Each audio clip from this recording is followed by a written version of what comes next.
Hello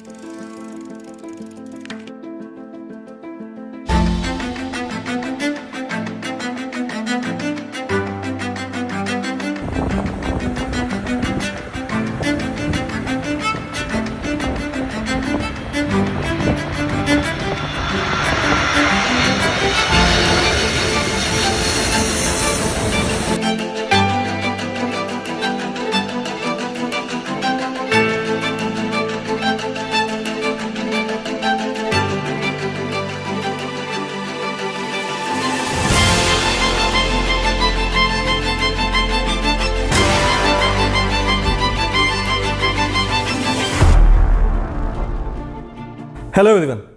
दोस्तों, पिछले काफी लंबे समय से यूरोपियन यूनियन जो है ये ग्रीन हाउसेस गैसेस की जो एमिशन होती है उससे काफी स्ट्रगल कर रहा है। अब इसके रिस्पॉन्स में यूरोपियन यूनियन ने काफी इनिशिएटिव्स भी ले रहा है टाइम टू टाइम।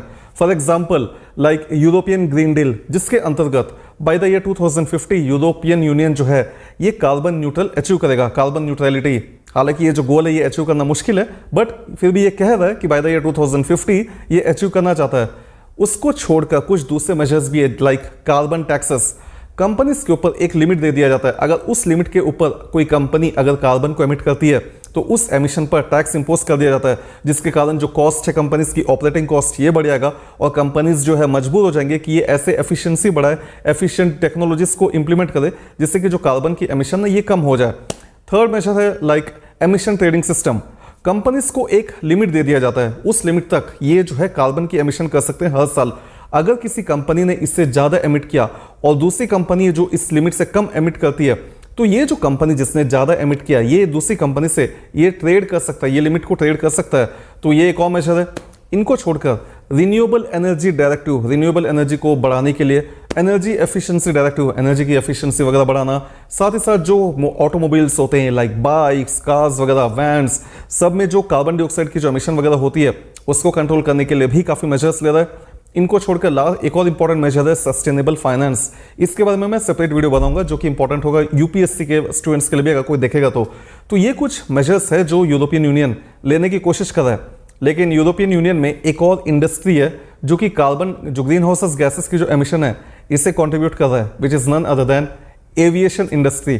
अब देखिए, एयरलाइंस को जब हम बात करते हैं तो जो एयरलाइंस है ये, हालांकि इनकी जो ओवरऑल ग्लोबल लेवल पे अगर आप देखेंगे तो इसकी परसेंटेज भले आपको ज़्यादा नहीं दिखेगा, लेकिन फिर भी ये एक इंपॉर्टेंट कॉन्ट्रीब्यूटर हो जाता है। इसकी जो इफेक्ट है ये काफ़ी ज़्यादा होता है।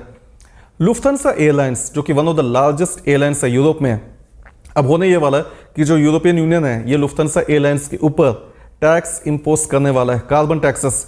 अब जब एक बार कार्बन टैक्सेस लुफ्थांसा एयरलाइंस के ऊपर इंपोज हो जाएगा तो लुफ्थांसा एयरलाइंस की जो ऑपरेटिंग कॉस्ट है ये बढ़ने वाली है। अब जब ऑपरेटिंग कॉस्ट बढ़ेगी तो लुफ्थांसा एयरलाइंस जो है इस कॉस्ट को बियर तो नहीं करने वाला। तो रिसेंटली ये एक न्यूज़ निकल कर सामने आया कि लुफ्थांसा एयरलाइंस जो है ये ऑलमोस्ट $2 से लेकर $72 तक ये जो कॉस्ट है ये पास ऑन करेगा अपने कस्टमर्स के ऊपर। लेकिन देखिए, ये जो मूव है जो लुफ्थांसा एयरलाइंस ले रहा है ये इवन पूरी इंडस्ट्री की स्टैंडर्ड भी बन सकती है। और ये मेजर क्यों ले रहा है यूरोपियन यूनियन? ताकि जो सस्टेनेबिलिटी गोल्स है उसे ये अचीव कर सके। और ये यूरोपियन यूनियन जो है स्ट्रिक्ट, जो स्ट्रॉन्ग एनवायरमेंटल रेगुलेशंस जो है, उन्हें एनवायरमेंटल स्टैंडर्ड्स जो है इसे इंप्लीमेंट कर रहा है टाइम टू टाइम। तो ओवरऑल गोल ये है कि जो सस्टेनेबिलिटी है इसको अचीव करे। लेकिन जब ये कॉस्ट बढ़ेगा तो लुफ्थांसा एयरलाइंस जो है इस कॉस्ट को ये बियर नहीं करेगा, इसे ये पास ऑन करेगा अपने कस्टमर्स के ऊपर। तो हो सकता है कि कस्टमर्स आने वाले दिनों में जो यूरोपियन यूनियन, यूरोप वगैरह फ्रीक्वेंटली ट्रैवल करेंगे लुफ्थांसा एयरलाइंस का, उनके ऊपर कॉस्ट जो है थोड़ा सा ज़्यादा बढ़ने वाला है। लेकिन लुफ्थांसा एयरलाइंस भी ये भी चुप नहीं बैठा है, ये भी कुछ मेजर्स ले रहा है कि अपनी जो कार्बन न्यूट्रलिटी, कार्बन एमिशन है इसको ये कम कर सके। For simple example, Lufthansa airlines कहता है कि बाय द ईयर 2030 ये 50% जो कार्बन एमिशन जो ये करता है उसको ये कट डाउन करना चाहता है, and bye the year 2050 completely ये कार्बन न्यूट्रल बनना चाहता है। अपार्ट फ्रॉम दैट, जो सस्टेनेबल एविएशन फ्यूल होते हैं उनका ये ज़्यादा यूज़ करना चाहता है, जिससे कि कहा यह जा रहा है कि ऑलमोस्ट 80% जो एमिशन है ग्रीन हाउस गैसेस की वो कम हो जाएगा। ये अपनी फ्लीट जो है इसे मॉडर्नाइज करने वाला है। जो भी पुराने जेट्स वगैरह जो थे, एयरलाइंस जो भी जेट्स वगैरह है उनको ये रिप्लेस करेगा विथ मॉडर्न टेक्नोलॉजी वगैरह से, मॉडर्न फ्लीट से, जिससे कि जो एमिशन वगैरह होगा ये कम हो जाएगा। साथ ही साथ ये काफ़ी ज़्यादा टेक्नोलॉजी में इनोवेशन के लिए काफ़ी ज़्यादा ये रिसर्च एंड डेवलपमेंट भी कर रहा है ताकि अच्छी टेक्नोलॉजीज का यूज़ कर सके। एंड लास्ट एक और इनिशिएटिव है कि पार्टनरशिप, जो टेक कंपनीज होते हैं उनके साथ भी लुफ्थांसा एयरलाइंस जो है ये पार्टनरशिप करने की कोशिश कर रहा है कि किस तरीके से एक बेटर टेक्नोलॉजीज को अडॉप्ट किया जा सके, ताकि जो पूरी जो ग्रीन हाउस गैसेस की जो एमिशन है इसे कम किया जा सके। बट इन सारी इनिशिएटिव्स के लिए लुफ्थांसा एयरलाइंस को भी तो कुछ पैसे चाहिए, उसकी कॉस्ट बढ़ेगी जो लुफ्थांसा एयरलाइंस जो है ये कस्टमर्स के ऊपर पास ऑन करने वाला है। अब यहाँ पर हो सकता है कि कस्टमर्स के ऊपर डुअल वे में इफेक्ट करे, कुछ लोग हो सकता है इसे नेगेटिव वे मिले, लेकिन कुछ ऐसे कस्टमर्स जो कि इको फ्रेंडली अपनी एनवायरमेंट माइंडसेट रखते हैं वो इसे अप्रिशिएट करेंगे। और मुझे लगता है कि देखिए कॉस्ट तो बढ़ेगा, वन वे कॉस्ट तो बढ़ेगा, लेकिन ये कॉस्ट जेन्युइनली बढ़ रहा है या जेन्युइनली नहीं बढ़ रहा है ये तो टाइम बताएगा कि लुफ्थांसा एयरलाइंस जो है लेजिटिमेटली इस कॉस्ट को पास ऑन कर रहा है या प्रॉफिट बढ़ाने के लिए कर रहा है। बट अपार्ट फ्रॉम दैट इस तरीके के इनिशिएटिव्स जो है ये बताते हैं कि जो लुफ्थांसा एयरलाइंस है ये ESG एनवायरमेंटल सस्टेनेबिलिटी जो ESG है इसे ये ज़्यादा सपोर्ट कर रहा है। काफ़ी अच्छी जो ये डिफरेंशिएशन क्रिएट करेगा मार्केट में। इवन जो इसके कॉम्पिटिटर्स है वो मजबूत हो जाएंगे, वो भी फोर्स होंगे कि इस तरीके के इनिशिएटिव्स को ये इंप्लीमेंट करे। तो ओवरऑल जो है इवन जो माइंडसेट है कस्टमर्स की लुफ्थांसा एयरलाइंस को लेकर ये काफ़ी अच्छे होने वाली है।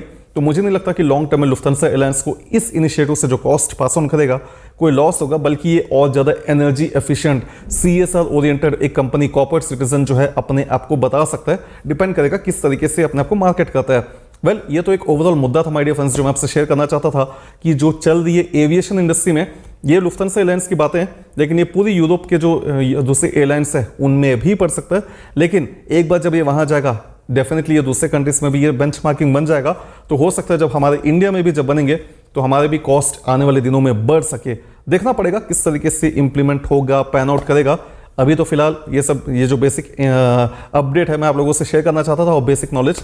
चलिए इस वीडियो में फिलहाल रखता हूं मैं, अगले वीडियो में फिर मिलते हैं। आप लोगों के जो भी ओपिनियन है इस टॉपिक से रिलेटेड कमेंट्स में टाइप करके बताइए, और कुछ किसी पर्टिकुलर टॉपिक में वीडियोस अगर आप देखना चाहते हैं तो उसे भी कमेंट में टाइप करके बताइएगा। मैं डेफिनेटली वीडियोस उस पर बनाऊंगा। चलिए अभी मैं रखता हूं, आप लोग अपना ख्याल रखिए, take care, stay safe and as usual cheers.